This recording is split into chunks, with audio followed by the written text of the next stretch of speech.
Bonjour Gilles, pour Ciné Techno, je vous parle du Blu-ray de Pandora's Box. Le film de George Wilhelm Pabst est distribué par Criterion et met en vedette Louise Brooks, Fritz Korner et Francis Lederer, sorti en magasin le 15 octobre 2024. Le film raconte les tribulations d'une jeune femme aux mœurs légères qui semble détruire la vie de ceux qui la fréquentent. Il y a quelque chose de toujours aussi passionnant et fascinant chez ce film muet en noir et blanc de Pabst, considéré également comme son chef-d'œuvre et qui est sorti en 1929 sous une pluie de critiques assez mitigées avant d'être distribué à l'international dans des versions plus ou moins tronquées ou censurées. Avec un tel sujet, disons que je craignais un petit peu que le film ait pris des sérieuses rides.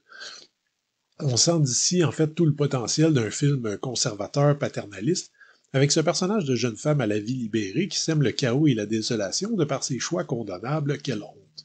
Mais il y a une sorte de magie noire dans ce film qui traverse les décennies, bientôt un siècle, un pouvoir ensorcelant qui fait en sorte que le spectateur moderne peut sans problème s'identifier au personnage principal qui n'est jamais jugé par son réalisateur. C'est une héroïne en bonne et due forme, cette Loulou, et dont les circonstances et les situations vécues vont favoriser des tragédies, ce qui est d'autant plus poignant que Loulou ne semble jamais avoir de méchanceté concrète. Elle est en fait une sorte d'enfant au niveau de sa moralité, et tous les parents vont reconnaître ici ce mélange de naïveté et d'égoïsme pur qui sont mis au service d'une façon de vivre dans l'instant présent, constamment et sans trop réfléchir aux conséquences possibles.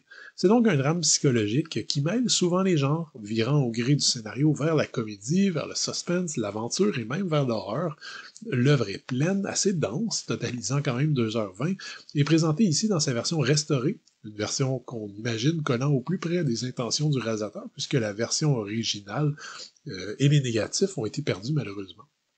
Ce film assez surprenant, encore aujourd'hui, est porté à bout de bras par la mise en scène dynamique de Pabst, qui exploite à merveille les ombres et la lumière, mais c'est surtout la performance de Louise Brooks qui reste en tête, parfaite dans ce rôle complexe, vivant et sensuel.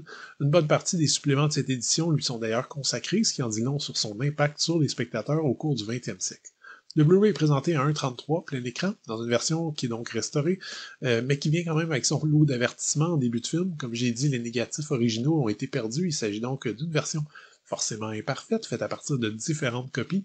Ceci étant dit, la qualité demeure quand même assez épatante selon moi, malgré des imperfections qui sont vraiment liées au matériel source.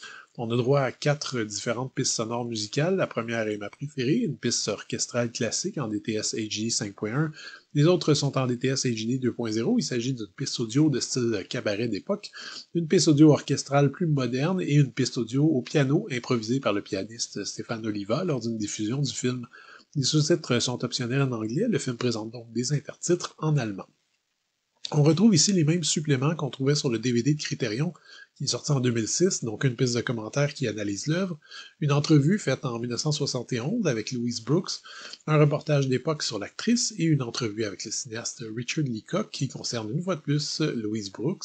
Dans une featurette distincte, on retrouve une entrevue avec Michael Pabst, fils du réalisateur George Wilhelm Pabst. On a droit finalement à une bande-annonce et un livret, ma foi, assez conséquent de près de 100 pages, qui contient un essai sur le film, des notes sur les différentes partitions musicales offertes, un assez long article de 1979 qui porte sur Louise Brooks et un article de Louise Brooks elle-même qui discute de sa relation avec le réalisateur. Vous allez devenir une vraie encyclopédie sur Louise Brooks à la fin de votre lecture.